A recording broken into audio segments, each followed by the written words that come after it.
नमस्कार दोस्तों, दीप शिखा के किचन में आप सबका बहुत बहुत स्वागत है। और कैसे हैं आप लोग? आशा करती हूँ कि आप लोग बिल्कुल ठीक होंगे। प्रभु राम की कृपा हम सब पर बनी रहे, यही ईश्वर से प्रार्थना करती हूँ। तो दोस्तों, आज हिंदू नववर्ष की आपको बहुत बहुत शुभकामनाएं। तो जी, आज है नवरात्रि का पहला दिन। तो इस दिन नवसतवार यानी कि अपना हिंदू नववर्ष शुरू होता है। तो सबकी बहुत बहुत बधाई हो आपको। तो जी, उस उपलक्ष्य में मुँह मीठा कर लीजिए। तो आज बनाई है मैंने माता की पिन्नी, और बहुत ही टेस्टी बनती हैं, बहुत अच्छी। और ये भोग है माता का, और हमारे यहाँ ये बनाई जाती हैं और माता को भोग लगाया जाता है। तो इसे पिन्नी कहते हैं, या आप इसे खोए के लड्डू भी कह सकते हैं, लेकिन ये बहुत ज़रूरी होते हैं। और माता के प्रसाद के लिए हमारे यहाँ संकटा माता की पिन्नी होती हैं, उसमें ये जो है चढ़ाए जाते हैं, माता को भोग लगाया जाता है, फिर सुहागिनों को खिलाए जाते हैं। तो आप इसे घर में यूं ही भी बना सकते हैं। तो जब हम भोग लगाते हैं, जब पिन्नी करते हैं, तो 7 सुहागिन और 2 कन्याओं को खिलाते हैं। उसके अलावा भी आप इसे बना सकते हैं और व्रत में खा सकते हैं। तो चलिए शुरू करते हैं। तो इसमें मैंने काजू ले लिया है, बादाम ले लिया है, आप और भी मेवा ले सकते हैं, काजू बादाम किशमिश सब कुछ।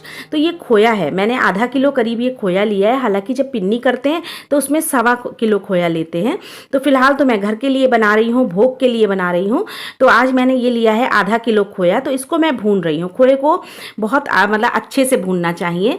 तो अगर आप घर में बना सकते हैं खोया तो बहुत अच्छी बात है। हालांकि जो मैंने ये जहाँ से मंगाया है उन्होंने व्रत का ही खोया बनाया था, मतलब व्रत का मीन्स पाक साफ, तो मैंने उन्हीं से लिया है। तो फिलहाल ये बाजार का ही है। तो ये आधा किलो खोया है, इसको बहुत अच्छी तरीके से धीमी आंच पे हमें भूनना है। और कढ़ाई में, मैंने लोहे की कढ़ाई में भूनिएगा इसे, तो बहुत अच्छा भूनता है। और पता है, जब तक घी ना छोड़ दे तब तक आप इसे भूनना है। घी छोड़ने का मतलब ये नहीं कि बहुत ज़्यादा घी छोड़ देगा, तो ये कि थोड़ा बहुत चिकना हो जाएगा। देखिए कढ़ाई बिल्कुल चिकनी है, इसमें मैंने कोई तेल नहीं, कोई घी वगैरह कुछ भी नहीं डाला है। तो ये बहुत ही बढ़िया तरीके से भुन रहा है। ये देखिए धीमी धीमी आंच पे भूनना है। खोए को कभी भी तेज आंच में मत भूनिएगा। तो डायरेक्ट खोया जो मैंने मंगाया था वो मतलब मैंने कढ़ाई में डाल के भून लिया है। और पिन्नी आपके यहाँ भी होती होंगी, मुझे बताइएगा कि किस तरीके से आप लोग संकटा माता की पिन्नी करते हैं। उस तरह से ये पिन्नी बनाई भी जाती है। जैसे पिन्नी करते हैं तो पिन्नी बनाते ही हैं। और जब हम घर के लिए बनाते हैं तो इसे खोए के लड्डू भी कह सकते हैं, वैसे हम लोग पिन्नी ही कहते हैं। तो ये बना के आप रख सकते हैं और माता को भोग लगा सकते हैं। 2-3 दिन खराब नहीं होते हैं। और ताजे बनाइए तो बहुत अच्छी बात है, बना के रख लिए। और मतलब ये अगर खोया अच्छा भुना होगा तो ये 1 हफ्ते खराब नहीं होगा। बस इसमें एक ट्रिक का ध्यान रखिएगा, इसमें गोले का बुरादा मत डालिएगा या गोला मत डालिएगा। जब हम नारियल नहीं डालते हैं, और जब माता को भोग अर्पित करा तब उस समय नारियल डाल दिया, तो ये खराब नहीं होते हैं। तो ये माता के भोग के लिए बहुत अच्छी चीज़ है। और वैसे भी आप ये घर में बना सकते हैं। तो इसे खोए के लड्डू भी कहते हैं, और बहुत अच्छे बनते हैं, बहुत ही गजब के। तो इसको धीमी धीमी आंच पे भूनना है जब तक इसका कलर चेंज नहीं हो जाता, हल्का ब्राउन हो जाना चाहिए। और उसके बाद इसको हम एक बर्तन में निकाल लेंगे, ठंडा करेंगे पहले इसको हम। तो पहले हम इसको भूनना ही है। इसको धीमी धीमी आंच पे ऐसे ही भूनते रहिएगा, धीमे धीमे, जैसे मैं आपको दिखा रही हूँ इस तरीके से। अभी ये इकट्ठा होने लगा है, इसका मतलब ये भुनने लगा है। तो नीचे से मैं थोड़ा सा और भूनूंगी और उसके बाद मैं निकाल लूंगी। तो ये देखिए मैंने निकाल लिया है। तो ये आधा किलो खोया था। तो इसको भून के और इसको ठंडा कर लेंगे। तब तक हम इसमें काजू बादाम किशमिश जितनी मेवा चाहें आप डाल सकते हैं। तो इसमें काजू बादाम किशमिश डाल दीजिए, चिरौंजी डालिए। और बस हम गोला मैं नहीं डालती हूँ, क्योंकि गोला जो है अलग से रख देती हूँ। गोले से ना खराब होने का डर रहता है मिठाई को, तो इसलिए गोले की मिठाई ज़रा लॉन्ग लास्टिंग नहीं होती। और अगर आप डालना ही चाहते हैं तो हल्का सा भून के डाल दीजिएगा गोले को, तो फिर मिठाई खराब नहीं होगी। और मेरे यहाँ सबको भुना हुआ खोए मतलब भुना हुआ जो नारियल है वो पसंद नहीं है, इसलिए फिर मैंने स्किप कर दिया है। बाकी मेवा मैंने सारी डाली थी, और इसमें मैंने किशमिश भी डाली थी, और चिरौंजी भी डाल सकते हैं, और जैसा चाहें आप। और कम ज़्यादा मेवा अपने हिसाब से, अपने परिवार के हिसाब से करिएगा। अच्छी लगती है किसी किसी के जगह, मतलब बच्चे नहीं खाते हैं मेवा तो स्किप कर सकते हैं। थोड़ी सी डाल दीजिए, जो बच्चों को पीस के डाल दीजिए, हल्का सा ना मिक्सी में करके तब डाल दीजिए। तो बच्चों को पता ही नहीं चल पाती है कि मेवा पड़ी हुई है। तो ये भी होता है कि जब माँ का भोग लगता है तो उसमें बच्चे भी मिले, बच्चों को भी मिले, बच्चे भी खाएं बड़े भी खाएं, तभी अच्छा उसका फल प्राप्त होता है। तो नवरात्र की क्या क्या तैयारियां आपने कर ली हैं मुझे ज़रूर बताइएगा कमेंट करके। और बहुत अच्छी रेसिपी थी तो सोचा आपके संग शेयर करती हूँ। तो ये सारी मेवा मैंने काट ली है। इसी तरीके से चाकू से आप काट लीजिएगा, चॉपर से कर सकते हैं, और अब तो ड्राई फ्रूट कटर आता है आप उससे भी काट सकते हैं। तो मैंने थोड़े से मतलब जो मेवा है ना वो थोड़ी सी खड़ी खड़ी रखी है, अच्छी लगती है। और इसको मैं फ्राई नहीं करूँगी, ऐसे ही डालूँगी। और आप चाहें तो हल्के से देसी घी में फ्राई करके भी डाल सकते हैं, अच्छा टेस्ट आता है उससे भी। तो किसी भी तरीके से आप कर सकते हैं, मैं पूरा ही आपको बता रही हूँ।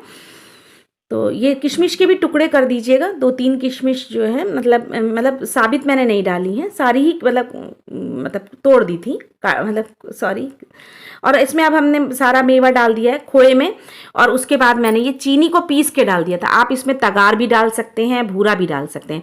तो ये खोया था, खोए में हमने मेवा डाल दी है। मेवा डालने का वो स्किप हो गया, वो कैमरा ऑन नहीं था, तो वो मैंने डाल दिया है। उसके बाद मैंने इसमें पिसी चीनी डाल दी है। तो आप इसमें तगार या भूरा जिसे कहते हैं बाजार से ला के डाल सकते हैं। तो मैं बाजार का इस्तेमाल नहीं कर रही हूँ चीज़ों का। तो खोया भी मैंने जहाँ से लिया उन्होंने अपने घर में ही बनाया था। मैंने घर में भी आप खोया बना सकते हैं बहुत आसानी तरीके से। तो जैसे मैंने रबड़ी की रेसिपी दी थी ना, तो आप उस तरह से ही खोया बना सकते हैं, धीमे धीमे धीमे धीमे उसे पकाकर बहुत अच्छा खोया बनता है। तो ये बस इसको अब अच्छे से मिला लेना है। अब बस इसके लड्डू बांधने शुरू कर देना है, अपने आप लड्डू बनने शुरू हो जाएंगे। इसमें कोई घी नहीं डाला है, कुछ नहीं डाला है, और ये बनके पिन्नी तैयार हो गई है हमारी, बहुत बढ़िया। तो छोटी छोटी सी बना रही हूँ, आप बड़ी भी बना सकते हैं, छोटे भी बना सकते हैं, जैसे चाहें आप वैसे ये लड्डू बना सकते हैं। लड्डू पिन्नी आप जो कहते हो, तो ये माता की पिन्नी ही कहलाती है और बहुत ही बढ़िया लगती हैं, बहुत अच्छी, टेस्ट बहुत अच्छा होता है और इसको ज़रूर लगाया जाता है। तो ये बाज़ार में कहीं नहीं मिलेंगी, आपको घर में ही बनानी पड़ेंगी। हमारे यहाँ तो बाज़ारों में नहीं मिलती है और ना हम खरीदते हैं, बस घर में ही बनाते हैं और माता का भोग लगाते हैं।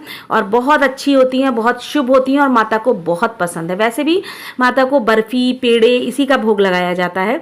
तो दूध से बनी हुई चीज़ों का ही भोग लगाइएगा, बहुत माता प्रसन्न हो जाती हैं। तो सब घरों में खुशहाली दें, बस यही ईश्वर से प्रार्थना करती हूँ। सब घर वालों में प्यार दे, मोहब्बत दे, एक दूसरे में सबके घरों में खूब खूब आशीर्वाद दें अपना माता हमारी। तो जी आप बताइएगा कि आपने माता के लिए क्या क्या बनाया है, कैसे भोग लगाते हैं, ज़रूर बताइएगा और मैं आपके कमेंट का इंतज़ार करूँगी। और बस इस पिन्नियों को बनाते जाएंगे, ऐसे ही फटाफट फटाफट बनती चली जाती हैं बिल्कुल आसानी से। अच्छा, चीनी का जो रेशियो है ना वो आप अपने हिसाब से रख सकते हैं। मैंने आधा किलो में 250 ग्राम चीनी डाली थी पीस कर, हमारे लिए बहुत थी। वैसे आधा किलो में कुछ लोग आधा किलो ही चीनी डालते हैं, या भूरा शक्कर या कुछ भी, मिश्री को भी पीस कर डाल सकते हैं, गुड़ भी डाल सकते हैं, जो चाहें डाल सकते हैं आप। तो गुड़ थोड़ा सा मोटा मोटा हो जाता है, या तो गुड़ की शक्कर जो आती है ना बनी हुई, वो आप डाल सकते हैं।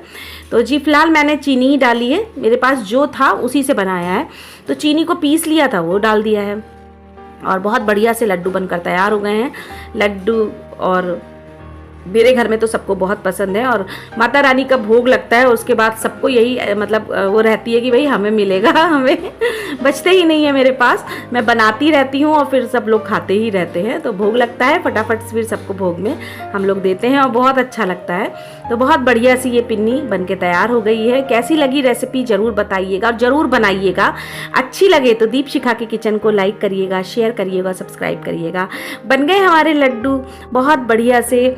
और ये मैं इसे खोए के लड्डू कह दीजिए, चाहे पिन्नी कहिए, कुछ भी कहिए, भोग है माता का। और नव वर्ष की हार्दिक शुभकामनाएं, हिंदू नव वर्ष की। और जी बहुत बहुत अच्छी तरीके से मनाइएगा इसे, और मंदिर जाइएगा और पूजा करिएगा। और आज तो सभी ने पूजा करी होगी, तो मज़ा आ गया और बहुत ही बढ़िया बने हैं, बहुत ही स्वादिष्ट, बहुत मीठा बिल्कुल परफेक्ट था। आप चाहें तो इसमें ज़्यादा कम मीठा अपने परिवार के हिसाब से कर सकते हैं। देखिए किसी के घर में कम खाया जाता है, किसी के घर में ज़्यादा मीठा खाया जाता है, तो उसी हिसाब से जो है बनाइएगा। रेसिपी कैसी लगी ज़रूर बताइएगा। और अगर आपने पहले बनाए हुए हैं तो मुझे ज़रूर कमेंट सेक्शन में बताइएगा, और कैसे लगते हैं आपके परिवार में सबको ज़रूर बताइएगा। और ये देखिए बहुत बढ़िया से ये पिन्नियाँ बनकर तैयार हो गई हैं। इसको एयर टाइट कंटेनर में रख लीजिएगा, चाहे तो फ्रिज में रख दीजिएगा। वैसे नॉर्मल भी रखेंगे तो कुछ भी ख़राब नहीं होगा, क्योंकि हमने खोए को खूब अच्छे से भून लिया है। इसमें बस यही ध्यान रखना है कि खोए को भूनना है और गोला नहीं डालना है, तो ये हमेशा ऐसे ही रहेंगे, बढ़िया रहेंगे, बिल्कुल ख़राब नहीं होंगे। और घर की चीज़ है, साफ़ सुथरी है, और भोग तो वही लगाना चाहिए ना, साफ़ सुथरा बढ़िया माता को। और कैसी लगी रेसिपी ज़रूर बताइएगा। अच्छी लगी हो तो कमेंट करिएगा, नए हो चैनल पे तो सब्सक्राइब करिएगा। मिलते हैं कल नई रेसिपी में। नमस्कार।